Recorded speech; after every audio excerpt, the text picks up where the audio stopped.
Welcome to the White Rabbit Cowboys podcast. White Rabbit is a teller of truth from another dimension. The cowboy is a seeker looking to feed his head. It is not the answers we seek, but the questions. When the men on the chessboard get up and tell you where to go, and you just have some kind of mushroom, and your mind is the willow. So ask Sally, I think she'll know.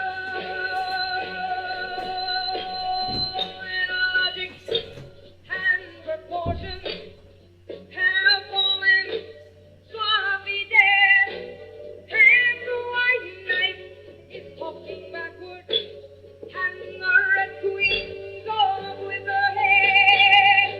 Even so, what the children say, see your head, see your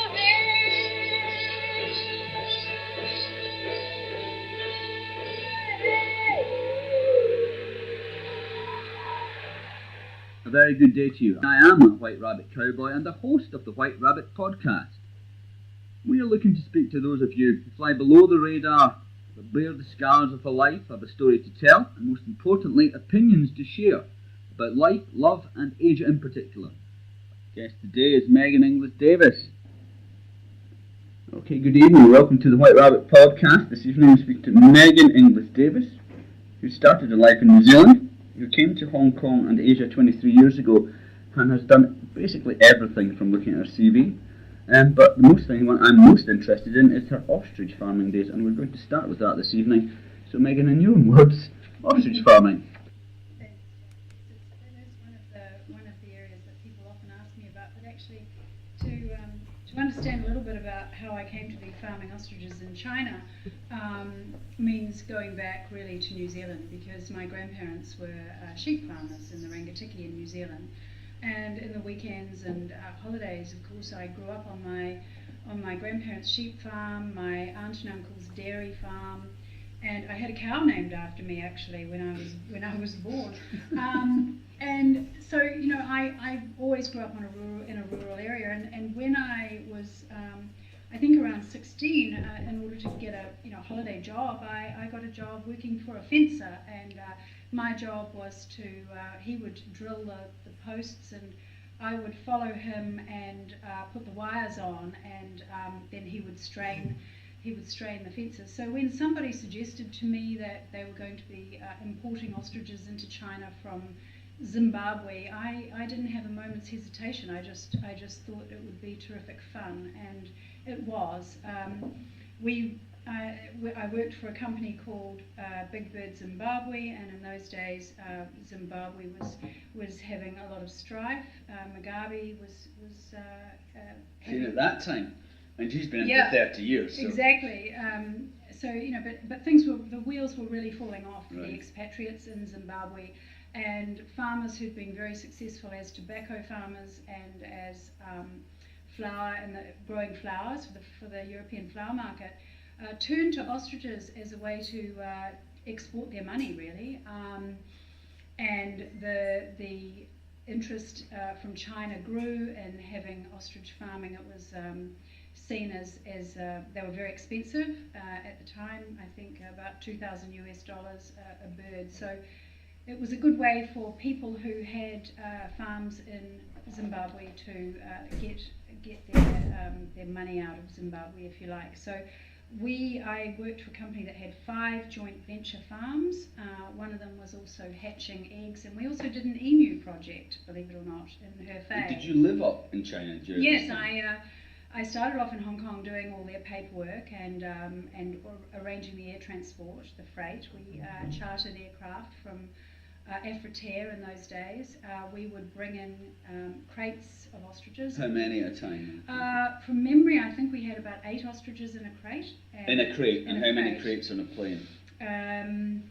Good question. Honestly, I think we had about 104 ostriches on the chartered aircraft. So a bit of handling when you got to Yeah, and they would come with their own with their own handlers, Zimbabwean guys who they would be loaded, they would be dehydrated deliberately before they came into the crates. To weaken them? So they're not No, as really, much- so they didn't end up with with the problem of ammonia in the Right, bottom of the crates. from the video. And I have a funny story actually, which you'll like, is that one of the guys involved in this, which was kind of shady, I have to say. This is pre-97. There are a few shady things going on here. No. And I learned about permits, and you know, one of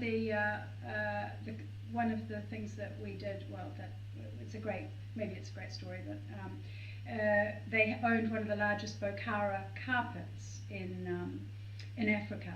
And What's that? What's a they're Bokhara Bokhara carpets from, it's an Iranian carpet. They're very valuable, and this was one of the largest that was... An actual carpet An that actual was carpet. the largest. Very valuable. So how large is large? Big Oh. enough for a mosque large? Yes. Oh, so no, huge.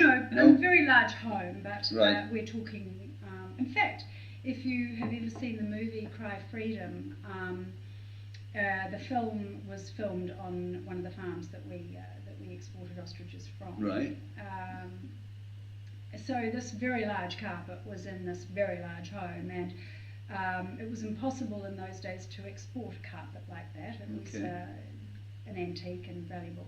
So they cut it up, and they used it in the flooring of the ostrich crates, and they put it into the Hessian sacking, and they stitched it up. Yeah, along with a few other bits and pieces, probably a bit of silverware, Yeah, a bit of this, bit of family that.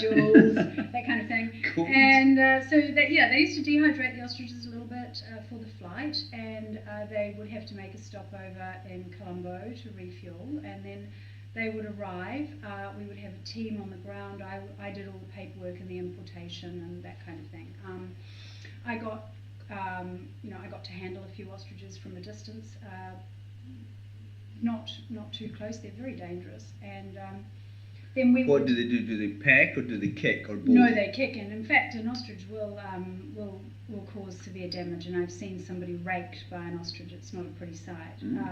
They have a very nasty a toe, and they can disembowel an animal quite happily. And a male ostrich will. It will. It will. Yeah. It will get on top of you, and I've seen it happen. Someone was pushed to the ground by an ostrich, and they will literally Just rake, dig away at you they will until rake you're... you. Yeah, they're nice. very, very dangerous. The males are very dangerous. Okay. So we imported ostriches, and we had one situation that I remember quite clearly, as we had an importation into one of the areas of China where we had a farm. We had so the ostriches arrived. They were offloaded. We had onto trucks. The crates were covered in virus cloth, and they would be transported into a quarantine area. I was given at the airport some paperwork and told to, would I mind hanging around and dealing with the feed, because we used to import the feed with the ostriches as So well. everything came from Zimbabwe, feed, animals, Yes, everything. and we did actually do some shipments from Botswana as well, but mainly Zimbabwe in those days. And the feed came because an ostrich will get a little bit upset if it suddenly arrives in a new country after a long flight and the and feed's- changes feed. Yeah.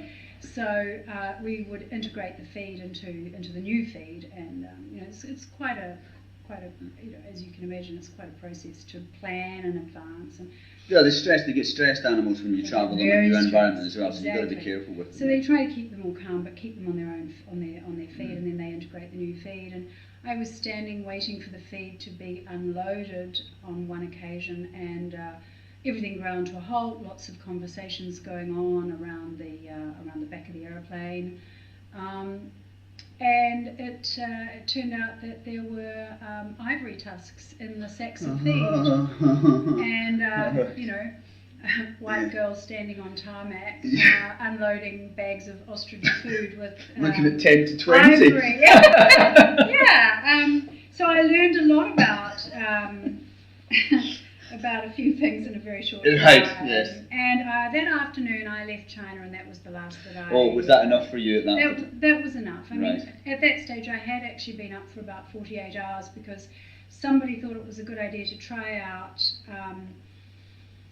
a deer antler with deer antlers blood with mutai, and I had discovered that it works really well to. What does it work? Well, it'll keep you awake for 48 hours. What? So. Well, Mautai itself, or the deer blood? The deer's blood. We'd been at a dinner the night before waiting for the shipment to come in, and they were a bit delayed, and they'd had a little bit of a problem in Colombo, and they needed to fix some air conditioning in the aircraft. So I think by about 4 or 5 in the morning, we were expecting the arrival, which was substantially late. And someone had decided it was a good idea to get into the deer's blood and mutai, and I'd had a few glasses, and so I was a bit strung out. Forget Red Bull, baby. It could be the next phenomenon in dance drugs. Well, actually, I don't think it is the next phenomenon. I think it's the phenomenon that the Chinese have probably known about for a long time. They obviously have. I've never heard of it. So. Try it sometime. Yeah, I don't think so. So, but that after the experience with the elephant tusks, I'm not sure whether I took a moral standpoint on it, but I certainly had some fear and decided that it was no longer appropriate. And you weren't married. This is before any marriages, any kids, anything. You were just a young girl. No. This was in between marriages. Right. Okay. So we'll get to that later. But I have had some wonderful experiences living in this part of the world, and it's made me realise that you can do anything really. You've just got to have the right permit. Yes. Well, there you are, as you discovered. And what brought you? Does that what brought you up here originally? Why were you in Hong Kong and got the chance of doing the ostrich? What brought you here to start with? I was training cabin crew in the Solomon Islands, and I don't know if you know where the Solomon Islands are. No, I don't. I've heard of them. I have no idea. I'm assuming they're down somewhere between New Zealand and Papua New Guinea. I guess, right? Most people would have heard of Guadalcanal. Right. Battle of Guadalcanal, quite well known, and Japanese Pacific battle. Pacific War. Guadalcanal is the main island of the Solomons, and Iron Bottom Sound is quite famous for having many ships that were both Japanese and American, and sunk in scuttled in that in between, bombed and torpedoed right. and kamikazed and whatever they did. So it's an interesting area. It's near Papua New Guinea. So you were in Solomon Islands, and is that not dangerous for young white girls even now? I was sent there. It's actually, I don't think it's a place I'd like to be right now. No. There are many islands in the Solomons, and all of them have a unique identity and a unique people. Each island has a unique people as well. Yes, okay. And some of them are very Polynesian. There was a relocation actually of people from the Gilbert Islands many years ago to the Solomons. So they are quite Polynesian, and then the further west you go, they're very black. Choisleys, people are very black and round-faced, and of course these are the cannibal islands. The islands where they. And is that still a phenomenon that's going on there, or not so much now? No, I think it's very much something that they like to portray in tourist magazines, but it's off the beaten track for sure. The biggest killer in the Solomon Islands is not so much people eating people, but malaria. It's still dying from malaria. Absolutely ravaged, and because of the corruption with the government, any money that comes in aid is often they'll use the money for mosquito eradication, and dispensing insecticide coated nets, mosquito nets, and they will have a very successful spraying policy for a period of time.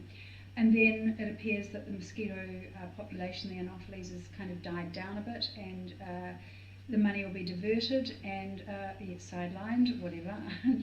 Roll on China, corruption, elephant tusks, and the mosquitoes will come back, and it's it only takes one Anopheles to jump out of a canoe that's come from Papua New Guinea across the Morogo and it's all off again. And it's all off again. So I was actually in the Solomon Islands training cabin crew. Mhm. I was a flight attendant for a number of years, and I was seconded to the Solomons to train crew, and I loved it. They say you can take the girl out of the islands, but you can never take the islands out of the girl. Okay. And I have a romance with cooking fires and coconuts and palm trees and white sand beaches. And was that the lifestyle when you were in the Solomons? Very much so. Very much Barbecue lifestyle, beaches. so. Yes, I mean, people would turn up at my house with an octopus that they'd found, further along. Poor octopus, so that was the end of it. And I would, so I was training crew there, and I met my husband there. Right. And we married, and I knew him for 5 weeks. Wow, And don't we miss. got I didn't know that, married. Megan. I know you're impulsive, but I didn't know that impulsive. Okay. Well, actually, I had left the Solomons, and I had left reluctantly. I would have quite happily stayed on, but my contract had finished, and I went back on a diving holiday, and I met him.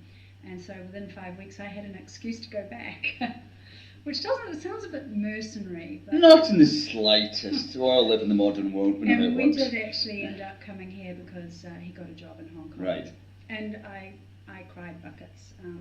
Because You didn't want to leave the Solomons then? You didn't? I didn't want to leave the Solomons, but by then I had malaria.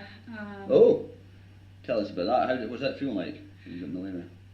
Well, malaria feels like a very heavy dose of the flu. Right. And you get to a stage when you're living in an environment like that where everybody has it, and there's a wonderful, well, not so wonderful, I guess, saying in Pidgin. Where's Mary today? Oh, she died. She died? Really? She died? No, she didn't die pinus. She just died. And die pinus means she died finished. She's not coming back. Right. Died is just she's sick.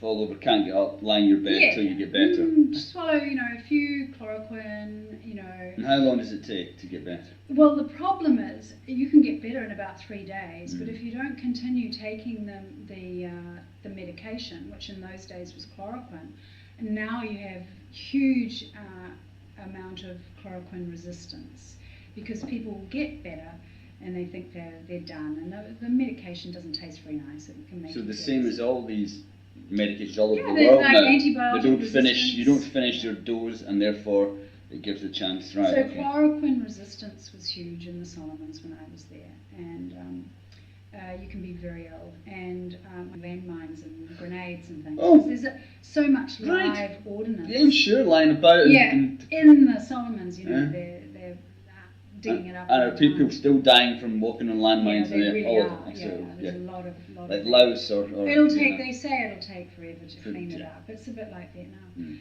Mm. But anyway, by the time the Done ostrich farming and Solomon Islands. Okay. Where did you start from? Where were you born in New Zealand? well, actually, I wasn't born in New Zealand. Oh, No. you weren't. I looked at the thing. Hold on. It'll come to me. Fiji. Yeah. I was Yeah, born Suva. Okay, Suva. right. Tell us then. So my dad was teaching in the 1950s in Suva, and they went there on their honeymoon, and they left New Zealand a couple of days after they got married, and I was born within a seemly time, and and at about I think only a few months old, my parents returned to New Zealand, Right. and I arrived in New Zealand in a bassinet, strapped between the seats in the aisle of a Sunderland flying boat, which took off from Lathala Bay in Fiji, It flew all the way from and Fiji. flew from Fiji to A Mechanics flying Bay. boat? A flying boat, a Sunderland Do they flying still boat. have flying boats? Well, they're now in the Museum of Transport and Technology. But they did, yes. And actually, they were quite not insubstantial airplanes. yeah, they were big things Very, because you were very land on the water, so they could be. They were very large. Yeah. So I landed. But you don't remember that flight, I obviously. don't. But it lives on in our family stories because I was apparently strapped between the seats in the aisle, which of course later as a flight attendant I would find quite difficult to accept. But I landed in Auckland. and I grew up really for the first 12 years of my life, 10 or 12 years of my life, in a little town called Wanganui, where my grandparents were farming. One grandfather was a doctor in the town, in the city, and my other grandfather was a farmer, and my dad taught, and my mum was at home with us. Okay, and what brothers and sisters? I have did one you brother. He's 20 months younger than me. But around about the age of 10, 11, the wheels kind of fell off, and my dad changed jobs, and we left Wanganui, and we went to Auckland, and that was the start of many moves. Okay. And why were the moves? Why were you moving all the time? Was it a financial instability thing, a wanderlust thing? What was the? Yeah, I think my dad just kept looking for better opportunities, Right. and he moved from one job to another, and he left the teaching profession and went into finance. And as he gained some experience in private financing, we moved around branch offices, and they eventually, I think I had 3 different secondary schools. I was in Auckland, then I was at Hamilton, and then the time came for them to move to Rotorua, and they saw a move again as being, just a bit too much. So I went into the boarding house of my school, and I think that in reality, a move from being a day pupil to a boarding pupil is just the same as changing the school. Was it that difficult? Oh yes, it was completely different. So by then I was becoming difficult to manage. Is that how they put it, Neil? Difficult to manage. A high-spirited young lady. I believe so. Yeah, I've got one of them. Lucky you. It's not bad. It's not bad yet. I'm sure it'll come. Right. Okay. And so, oh, good. That's good. That sounds great. Kind of Angelina Jolie stuff. Were we taping up our arms, doing drugs, and running off with older men, anything like that? I didn't quite get to the taping up my arms and doing drugs bit, but I had some what I would say life-changing experiences when I was quite young, and I don't know whether having been born in Fiji made me aware that nothing is very stable, and that you have to appear to be very strong, and you have to give the impression that everything is okay, even when it's not okay. Oh, yes, yes. So I had an experience when I was 12 where I was sexually molested by someone who wasn't particularly well known to my parents, but was on peripheral, and I think that became life-changing for me. It would be. It progressed to a. Was that ever addressed in a No, I was legal way? going to say it was never addressed because I never told anyone. Right. And so, as I say, when everything's okay on the outside, it may not necessarily be okay on the inside. And so I became brave. And I think that was the beginning of many changes in my life. We then moved house several times, and I changed schools several times, and a lot of that sort of got buried somewhere along the line with making new friends and moving and making new friends and moving. And when making new friends was okay for you, did you find it relatively easy, or was it always a struggle? No, it was always a struggle, and because I would arrive. It was interesting because my brother, whenever we moved, it seemed to be an appropriate time in his education that he would be moving anyway. Appropriate for him. Yeah, so at the time that he would have gone from primary into what we call intermediate, we moved. At the time when he would have gone from intermediate to secondary, we moved. But for me, it was kind of slightly out of sync. And did you feel that was more, they were taking more account of your brother's requirements than yours, maybe? No. It never occurred to me. But it just, I don't have any memories particularly of, and this is going to sound quite difficult for people who call themselves friends who've known me since school days. I hope they don't actually hear it. I don't have any memory of having friends at school. What was your abiding memory of school then? being punished for being extremely naughty. Right, uncooperative. So it was a battle. Every day was a battle. Every day was a battle. And so no, I didn't make friends easily, and I usually found myself gravitating towards the less accomplished students, if you know what I mean. Easier company, better fun. Yeah, we know. And We know. I was the one who took the risks. Right, the reckless even, maybe? Absolutely reckless, completely reckless. And around about the age of 14, I think I discovered alcohol, and that made life a lot easier, actually. That's what alcohol's for, so they tell me. Yeah, it makes But we'll me get on. We'll get on with an interesting and funny. God, I'm hilarious and irresistible. Yes, I know. So we'll get on to that later. So that, okay, 14, that was the start. Well, I think I started drinking when I was 12 or 13 at a Scottish relative's wedding, as these things happen, you know, have a drink, son, have a drink, and next thing you know. Anyway, that's not about me. So we've done school. At school academically, no, nothing happened. No, I mean, Did you pay enough attention? I mean, I spent so much time in detention that I did really well. Yes, because your homework was always in on time. No, I was undiagnosed actually, but it was mentioned quite clearly when I was about 14 that I had ADHD. I certainly had the hyperactivity quotient, and so there was if there was a subject that I was particularly interested in, I did exceptionally well. Because it's a If focus. I didn't have to focus at all. I don't even remember studying for exams. But if it was a subject that I didn't like, well, I failed it. Yeah. No, so interesting. if you think about it, on average, I scraped through. Right, but it was okay. We didn't destroy your academic career just because you were a bit naughty or No, but completely out of it control. did mean that I failed my university entrance exams, and I had to be taken out of my private girls' boarding school, and I, for the first time, went to school in a mixed co-educational. Oh, you hadn't been co-ed up to that point at all? All girls? All girls. Catholic? No. Just all girls? No, but Well, lots of God. 50s and 60s New Zealand, I suppose. The rod. Okay, go on then. So it was quite a shock, actually. Why was it a shock?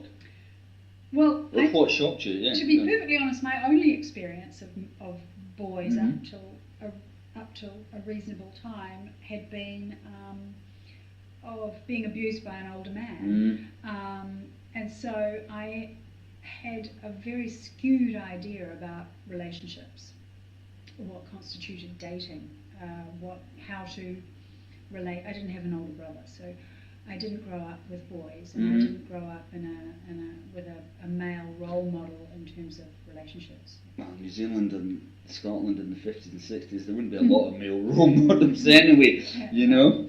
No. So I had a very skewed idea about male-female relationships. So I did experiment with drugs a little bit. I didn't like drugs, actually. Very early on, after spending about 24 hours awake after taking speed, I decided that drugs were not really going to be my thing. I grew my own marijuana. I was, as most of New Zealand you know, does, I apparently. had quite a reputation for producing some pretty good Some stuff. nice stuff. I always put it down to the fish heads that I put into the hole before I planted them. But, you know, I think everyone did that. And I didn't really think that marijuana was such a big deal. But when I tried speed for the first time, I realized that I had the personality, a very addictive personality, that I was going to like it. You realised that even then? Yeah. And what age would you be then? 17, 18 at that point? Yeah, about 17. And it wasn't even so much that I was going to like it. It was the fact that I didn't have a control over it. I knew I didn't like the feeling of being out of control. Okay. And I always felt that I could control alcohol, which actually subsequently proved not to be the case. But at that time, I felt as though I still knew what was going on, and I had a big fear of losing control. Control, interesting. Okay, and always control, is that? Well, it's interesting. It's interesting that led to so many aspects of my personality, to be a controller. Yeah. But how do you go out of control and be a reckless person when it's all about control? How do you? Oh yes, it's like speed, isn't it? It's the adrenaline buzz. So what do you do? Where do you go? I'm an adrenaline junkie. Right. So do you jump out of aircraft? And Yes, stuff I do. Okay. I have Yeah. many times. I did 40 or 50 parachute jumps. Mm-hmm. And yes, I loved the adrenaline rush. But it had to be on your terms. It couldn't be a hurtling, drunken night out in a car on a highway and turn the lights off or something madness like that. I have done some crazy things, and I have crashed more than my fair share of cars, and I have rolled a car, and I remember when I was I think I was 15 or 16, and I backed up my dad's car over a huge ditch and managed to get it out with the help of the neighbour, and panel beat it myself. What could possibly go wrong? Did he notice? No, what went wrong was the amount of dirt and grass that was stuck up the the back of the pipe, yeah. But yeah, I rolled my dad's car when I was 15 or 16, and I had been drinking.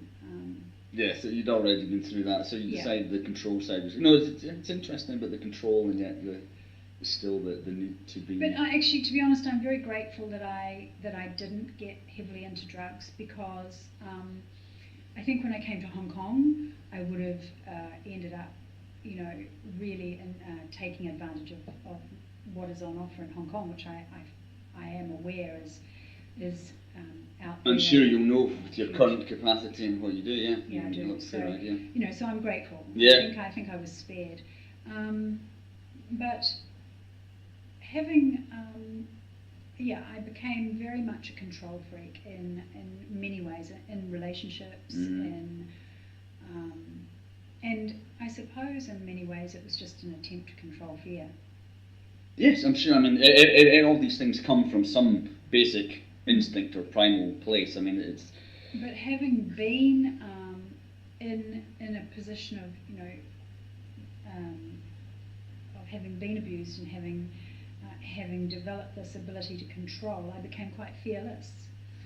So I think they made a movie. Somebody made a movie. Was it Nicolas Cage or one of those guys? Mm-hmm. About the fact that he would put himself at risk situations, and I think that's something I probably did a lot. Right. No, normally it's a male thing, normally related to probably girlfriend problems and alcohol. Mm-hmm. Be reckless, motorbikes, cars, heights, Yes. stuff like that. But it's interesting that the girls do that as well. Well, I'm not sure if all girls do it. No, I don't think they do. But then I don't think there's too many girls who've done some of the things that I've done. Probably not. Maybe my ex-wife. Without doubt. But okay, so you take it from there. Then we go into air hostessing. So where did that come from? Was it a desire to travel, an easy job, an easy option? What was your thing to go? I was working at the time in the hotel industry, and I was working for one of the big hotels in Auckland, and I got fired after nearly crashing the company car, which when I was drunk. Come which got on. back to the my boss. Yeah, funnily enough, so that was who, that. Someone was travelling in the car behind, and I was driving the company Ltd. I have no idea why they didn't have a company driver at the time, but I had. They did. It was you. I had taken a VIP guest to the airport. Oh. We had made sure that we polished off enough champagne in the lounge to make him comfortable. Kill a cow. And and I then drove the car back to the hotel, and as I rounded a corner I lost control, and someone from the hotel was in the car behind. Right. And then it led to a whole lot of conversations, in which I lied about what I did, where I'd been, who I'd been with, and One lie led to another. And yeah, it was quite extraordinary, really. It led me to confessing that I had some rare form of cancer, and that I was. Have you no shame, woman? There's nothing you would do. No, I was undergoing treatment for which I hadn't done very much research, because it turned out that the person who was firing me had just lost her husband for the same disease. So I got fired. And What can go wrong will go wrong, won't it? Yes. Okay. I was 24, I think. Were you? So you weren't just a toddler at that point. No. And I walked through the city mall, and I banged into one of our corporate clients who happened to be with Air New Zealand, and I told him I'd just been fired, and he said, "You should apply for flying." You know, yeah. So serendipity, So rather off I went, right. and I went through the interview process, and I got a job, and I was in an intake of about 20 of us who started, and a few of them are still flying, and they're still my very good friends. But The air hostesses. Yes. Yeah, they're still flying as air hostesses absolutely. after 30 odd years. Well, getting on for 40 now. Jeez, oh. Yeah. Well, yeah, It's no, not like an 30 easy- years for me. Yeah, Some of it's them not have an been easy flying. job. I mean, the sleep patterns, the walking up and down. You know, once you get to a certain age, you think, I can't bother with that Well, anymore. yeah, I don't know how they do it, but I have full admiration for them. But I actually see a lot of them because Right. they come to Hong Kong. Come through, okay. So we do get together a lot. It's my annual box of feijoas always arrives on my birthday. And so I started flying, and I flew domestically for a while. We flew on friendships and Boeing 737s up and down New Zealand. And it was magic. Yeah. Really, I mean, to see New Zealand on a crisp, clear day flying down the Alps, when you can see the whole of the South Island, it's every time I go to a Lord of the Rings movie, it makes me Right. remember You my days. are homesick at all? Not until recently. Right. Yeah. So I had a great time, and we had a lot of fun. I mean, you know, I remember transporting a body and having it fall off the conveyor, the coffin falling off the conveyor, unloading the body, you know, and Family there to witness Timaru, this? yeah. I bet they remember that. And we had a great time, you know, because on the friendships in those days, you know, you became quite close to the flight crew, and we had a lot of laughs. You know, we'd go up to Apia, for example, and we would one of the crew one Christmas dressed up as Father Christmas, and we all sang, you know, Christmas carols as we did the service, and this is so far pre 911 that, you know, we didn't have such a thing as airline security. No. So, you know, we were Certainly internal, obviously. no, you wouldn't. and even international. Right. I mean, on the 737s, and it wasn't really until we got sort of more into the 76s that security started to become an issue. But, you know, we would have the door open for the entire flight to Samoa and invite anyone who wanted to come up and say hi to the Captain. Yeah, well, I remember flying it as a kid when we'd go on holiday to Europe or whatever. And yeah, that was part of the thing. You would be going up, the kids would be trotting up, running in and out. It was And like you'd pandemonium be, into you'd the be cockpit. getting, you know, the captain would sign your book. Yeah, all that. And you'd sit on the captain's lap for a photograph, and you know, it was terrific fun. And of course, I mean, we'd fly into Tahiti at the same time as some of the other airlines, and so we would meet on the tarmac and swap. What have you got in your cans? And we would. I remember the days of arriving in Papeete very late at night, and seeing. I think it was probably Air France next to us, and they would be carrying the cans off the first class galley with all the hors d'oeuvres on the trays, and we would be set up. To go away, to be thrown away, or? No, for us to have a party in the hotel. What's a silly offer? Yes! That's right. So we would Okay. fill the bathtub So up with ice. everything was made extra. The champagne was extra. The order was extra for the party at the hotel. Okay. Well, I wonder whether the passengers actually were able to be served any. I'm sorry, we've run Sorry. out of champagne. None. Sorry.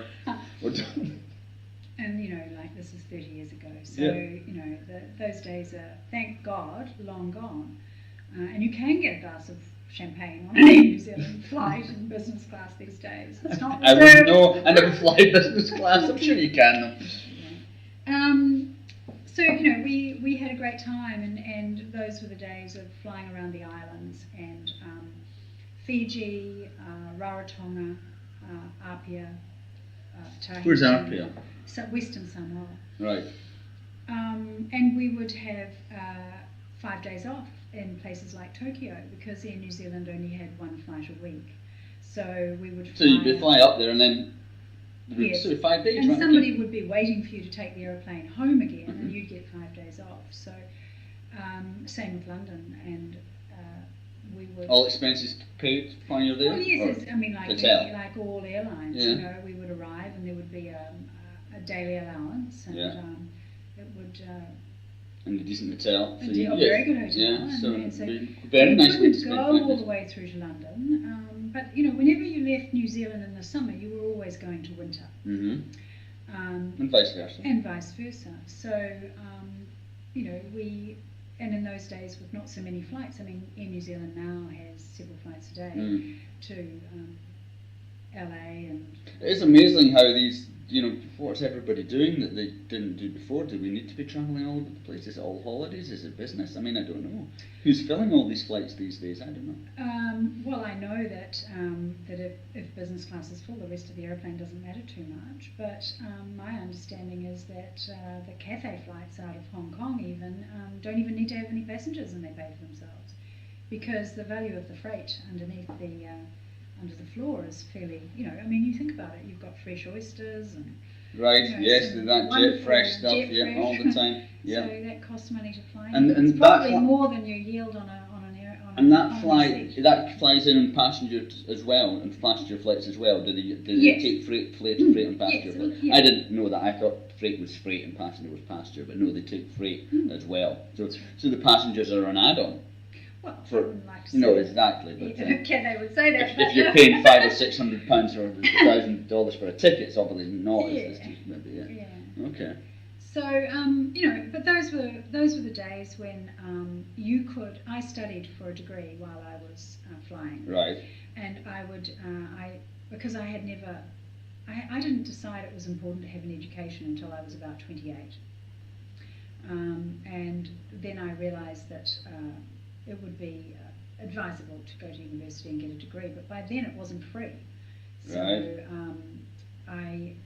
I got involved with human resources in Air New Zealand, and they very kindly supported me with giving me projects that I could do to complete a postgraduate degree. Okay. And so I did as part of my study, I did a project in the engineering department of Air New Zealand, and I also did one in the cabin crew human resources area. So I was lucky enough to be able to transition through quite a lot of what's the word? I was able to stay working for the same company but do many different jobs, and so I actually didn't get bored with Air New Zealand. I had a couple of years here, I had a year there, I had a couple of years here. I got seconded up to the Solomon Islands to train. I came Which back, you loved, which was great. which I loved, and but each one of them was a project in itself, if you like. That's the kind of personality that I am. Right. You take it on board, it's all in for a particular amount of time, and then when it's done, something else. Poof's gone, and Right. off I go. And so I was very lucky that within the structure of Air New Zealand, I was able to do many different projects. And in 1990, I was seconded to the Commonwealth Games, and I assisted with the setup of 13 protocol venues. Okay. Protocol venues look after the VIPs at the Commonwealth Games, and the Olympic Games. So we set up 13 venues where the VIPs would be entertained. And you got that experience just from dealing in business class on Air New Zealand? I trained, yes, and I trained 1,000 volunteers Okay. for those roles Right. during the Commonwealth Games. And had you been training within the airline for a while? Yes. Right. So that was your... And I'd been in the Solomons, so Right. so we set those venues up, and we looked after the Queen and Prince Philip and Prince Edward. And, Okay. we had some experiences there Nice too. times. Yeah. Yeah. And then I met my husband and went back to the Solomons and then came to Hong Kong. Mm-hmm. And all the time you've been in Hong Kong, I mean, you've been 23 years now. Mm-hmm. I mean, I've been here 16 years. I don't see. If people say, "Would you come again and could you do the same things that you've done here?" I mean, I've done many things as you have. I mean, how many careers can you have? 45, 50, so God knows. But I don't see any reason for it not to be possible now to do the same things that I've done in the 16 years I've been here. Do you see great differences for what you've been doing? Would it be possible for you to come again as a young woman and have the same experiences you've had? That's a really, really interesting question. I think I've had many of the experiences that I've had because I had, there's a word called chutzpah. Chutzpah, it's from the Jewish guys. It's kind of like balls. Yes, that's right. That's exactly what it is. It's chutzpah. So, when I came, if you divorced your husband, if you separated from your husband, you left. Here. Yeah. Right. You went back to, York with your two little Yeah, kids. taking your husband's money and his alimony. Yeah. Yeah. And I had many friends who did that. Yeah. And when I came, it was pre-97, but already the writing was on the wall. It was limited, there was an expiry date. And many people, I think, when I arrived, were looking towards leaving. Looking for the way out clause. Well, that's interesting. I mean, why would, when it went back to China, why was the mindset so negative that it wasn't going to work for Hong Kong? Which the opposite's been the case, that it's been an absolute rocket of well-being and money and wealth and power for Hong Kong and China since then. Well, I think you have to look at the fact that Tiananmen Square had only just happened. Well, in 89. Yes, but I mean, it's not so many years. Well, it's 8 years. People have a short memory. God. Do you but think people were that scared? I think that people felt that there was a potential Right. that China would not be as open with Hong Kong as what the British were trying to achieve. Trying to sell it as, yeah, okay.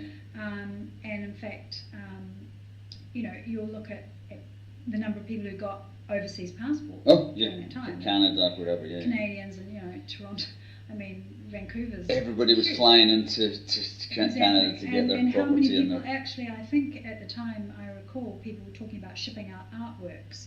So anyone who owned a Renoir got it out of town.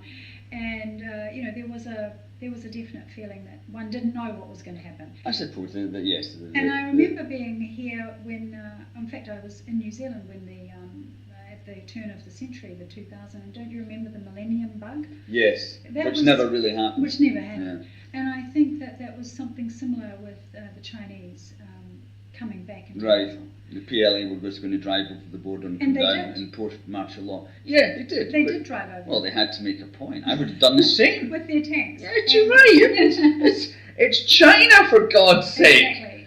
You know? You wouldn't want to be holding on to your Renoir, would you? You'd rather. I wouldn't know be. that- If I had a Renoir and I could afford it, I'd rather have pawned it or I'd just sent it, as you say. You'd rather know. Sent that it with the was kids to in- boarding school, whatever they were. So you'd rather know that it was somewhere else. And so when I left my husband, what did I do? I didn't leave. I started a business. Mm-hmm. I think that's a rare thing. Right. You don't see many women in your demographic doing that thing. So there's a guy who was, I was old when I came here by Hong Kong terms, I was 32, but I don't see that anything's changed in the makeup of Hong Kong or how you get into Hong Kong. Oh, I think that, a lot's changed. The idea thing that no one could do what I've done again. What's changed? Go on, tell me. Well, first of all, pre-97, if you had a British passport, you could just roll Oh yeah, in I'm and get talking a about job. after 97. I wasn't here pre-97. I mean, pre-97 was a passport, a Commonwealth passport. You could walk in Yeah. and you could get jobs Exactly. before they asked. So I think the ability to just come here and set up has diminished. I think from my own perspective, I'm a little bit rare, but I also think that I have to look at it honestly and say I didn't really have the guts to go home. That's, there's a lot to be said for that, and it's very honest. I mean, people ask, that's the thing is failure, the admission of failure. Like when I was in trouble or whatever, financially and otherwise, go home, Jack, go home, come on. I said, no, I can't come home. No. Because the thought of going home with your tail between your legs is more than your ego can bear. Well, exactly, you and know? I think, I grew up always being a little bit different, always being the person who was born in Fiji, being the person who'd just come from the last place, being the person who had to reinvent herself every time she went to a new school, the person who was totally fearless and could ride a horse and jump out of aeroplanes. And so going home wasn't on my agenda because I wasn't going home with the diamond rings, the the Yeah, the treasure, the treasure that we deserve for sitting up on sticks and sailing to promised lands. Yeah, exactly. I course. wasn't going home on the ship that handed out the first class That's right. cabins. No.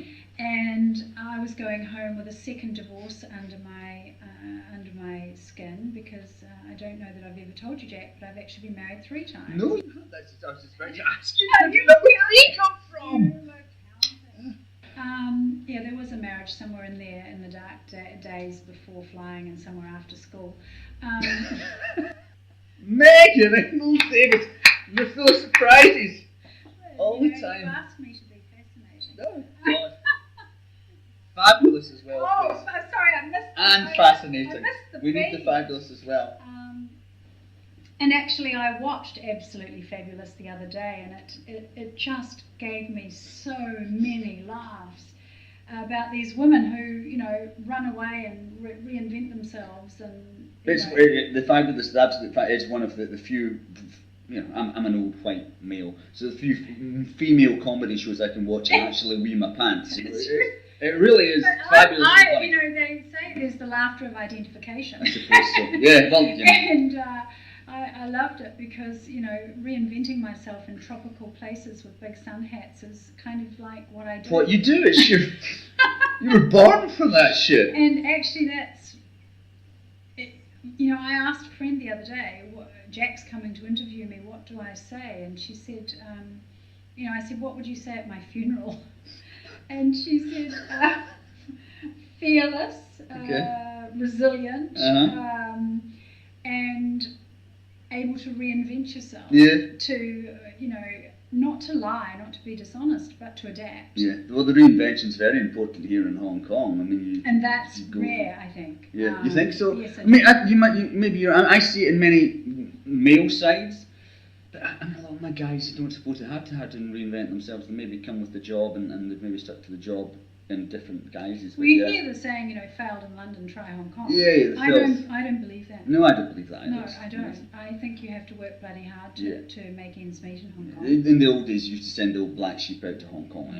But that's all gone. Yeah, but that's when, I hate to say this, but there was a flock to look after the black sheep, and they were always passing the black sheep into the hands of people who would cover up the the indiscretions. Of course, it's the throwback to the old colonial days, and it was all family and public school, and send them out here, we'll sort it all out until it all comes down with us to put them back to London after that. Exactly. And of course, sent to Hong Kong. What could go wrong in Hong Kong? If you get into trouble in London, there's one thing for sure, you're going to get a dance. But you're talking about colonials who, many of these families married wealthy Chinese or Macanese families too. And they still exist here. There are houses up on the peak that are, Well, the $1 original conduit road, that was what it was. It was the conduits from the colonials to the Chinese, and these guys got super wealthy. Yes, super duper they did. wealthy. They really did. But they had a bit of money to start with. So, you know, Perhaps, yes. I'm sorry, they didn't actually invent themselves here. They already had Yes, you know, perhaps. substantial money. But I think coming from New Zealand, it's a little bit different. You know, we don't have that background of colonial wealth as a cushion to fall into in Hong Kong. And I think we do come from a pioneering spirit. I don't, you know, I mean, we No doubt. we yeah, no poke doubt. stick at the we poke stick at the Australians, of course. But you know, I think we do come from a background of we'll make it work. Well, you've had to. We- If we you find have yourself to- in a farm in New Zealand and you had a pickup truck and the fan belt was going, well, Use a stocking. it's a make it work scenario right there. Well, you know, I mean, Yeah. as I had to do one time while I was driving with a friend through the Atacama Desert in Peru, was fix it. Fix it. You guys Or sit there what? Or and we're going melt. to die. So Exactly. it's very simple. So now, And fix it. So that's what I Yeah. have done consistently. And I'm not going to say that that's actually the answer. It's not the panacea, really. But there's nothing that's the panacea. It's, you know, and the longer that you go on, and the older you get, and the longer you live, the more you see. The saying from the New Age mantra is that the journey is the thing; it's not the destination. But the older you get, actually, it is the journey. And you were talking. I did read a few of your notes about how you lost everything, and at the end, as soon as you lose everything, you realise that it's nothing, because it's only stuff. Exactly. And I, you know, I've had that experience a couple of times as well. And the first time you lose everything, it's a terrible thing. But then after a week or two, you go, well, it's nothing. I haven't lost anything. Really. Well, I think, you know, I've been robbed a couple of times. I mean, you know, like had my pocket picked in China Right. one time. And you have that sensation of that, you know, that gut-wrenching feeling that you've been robbed, and I'm not sure whether that comes from losing the money or from feeling violated. Probably violation more than the money, I think. Yeah, and having felt very foolish. Yes, foolish. It's a foolish thing. It's yeah. I've had that. You lose money in certain areas. You can go in Asia, and if you're not careful and you get too many drinkies, you're taken advantage of, and you feel foolish in the morning for being a stupid boy. But you know, that's You get over it. Yeah, of course you do. Well, it's just your ego saying, well, you know, fooling his money is soon parted. Yeah. And you get over it. And I think you know, I have been bankrupt, and but I didn't lose everything. And somebody recently said to me, you know, how poor do you think people really are? I mean, if you still have a house and you still have clothing, and you know, you're not poor. That's not poor. It's not Don't poor, talk to no. me poverty with shelter and clothing and So, overweightness. Exactly. you So know? I think for me, I think there are degrees of poverty, and I haven't reached the bottom. I left my husband, my third husband, amicably and warmly, and just because we reached the end of our time together. And we realised that we had both jumped on the same log and floated down the stream together. I met him when I had a young son, and he also had a young son, and we jumped on the same log, and we floated down the stream together for 15 odd years. And it worked very well. And it worked very well, and we're good friends. And but we reached a stage where we realised that our log was coming to a bit of a waterfall, and we were going to go in separate directions. And after it was sort of all over, and I sat down, and it was a big year, 2013. I had $45 in my pocket, and I thought, okay, this is it. $45. I had forked out a deposit on a flat. We'd settled our financial affairs. Our conversation went something along the lines of, do we have anything to talk about regarding money? No. Oh, okay, fine, good, thanks, see you. And it wasn't quite as pain-free as that, but we agreed to go forward sharing the expenses of our children, and that was with mutual respect. And when you've got $45 in your pocket, you have to make a decision. You know, am I going to sit here and tomorrow I'll still have 45? Actually, I'll have slightly less because I will have to have eaten and probably fed my children, or I can get out and make some money. That's the only answer. There is no but or maybe. No. It's, and my firm belief is that if you allow fear to paralyze you, you will still have $45 in your pocket. And less The next day. It will dwindle until it's done. Yeah. And so I have learned, because of all the experiences that I've had and having to reinvent myself as a 12-year-old, as a 14, 15, 16, 18, 25-year-old, that you summon an inner strength and you park your fear. Yes. And when you can park your fear, then anything is possible. Or use your fear. Or use it. Fear is natural and it should nothing be like, used. And of course, there's nothing like the adrenaline Oh, rush. there's nothing And, like the you know, fear when you don't have the bus fare home. Exactly. And you know, it's like being chased by a lion. Yeah, you can run a lot faster. I don't have to run faster than lion. I've only got to run faster than you. That's true. Very true. So yeah, that's where I'm at. And that's where is that where you're at the moment? You've progressed from your $45.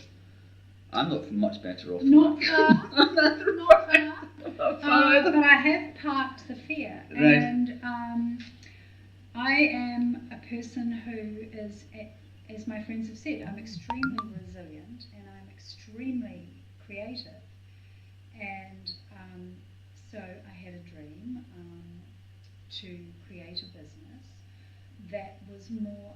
See, what I learned was that I didn't make terribly good decisions when I was in control. So That's a big thing to learn and a bigger thing to admit, especially to yourself. well, I've been bankrupt and Yeah. I've been married 3 times, and so far my decisions have not actually been. Now, when you're married, it's not always your decision, is it? There's two people tangoing at the time. True, but you know, having said that, I chose to leave Right.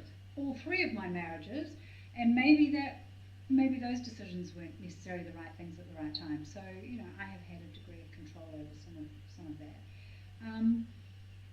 So I decided, having gone into the field of real estate a number of years ago, that I would be better to harness the creative and the abilities of my team.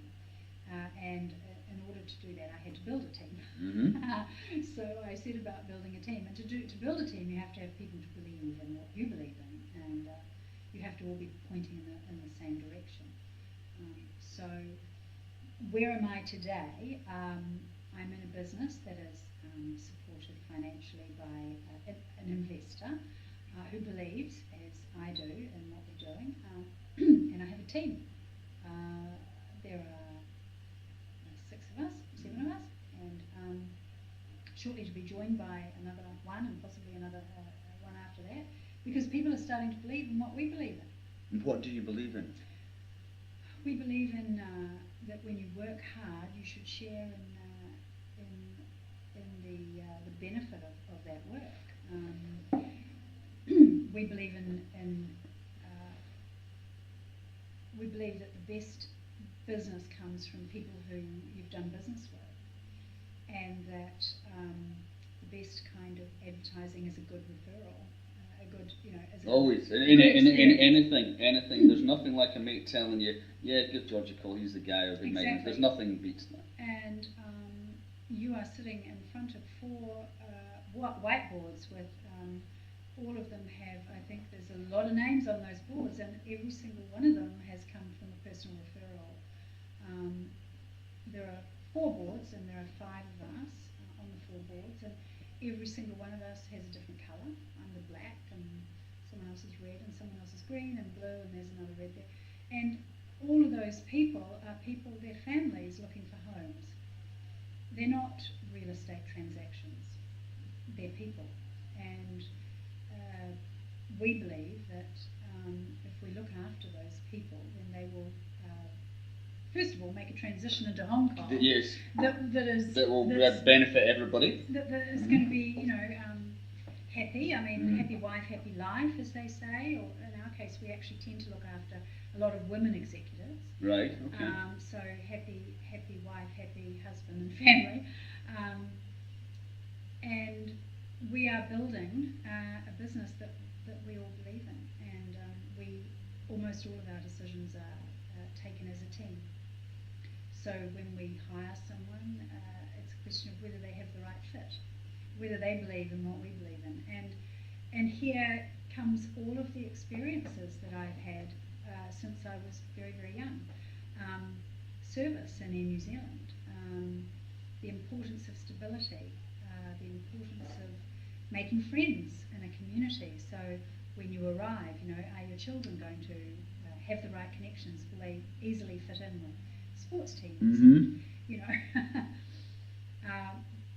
Can you bring the family pet, or do you have to leave it behind? Is Hong Kong a safe environment for kids? And how do we cope with teenagers? And many, many experiences that I've had in my life, I think now, make this happening. And we're sitting around the table where we sit every Monday, and we share the experiences of our clients, and we share our own personal experiences to make their experiences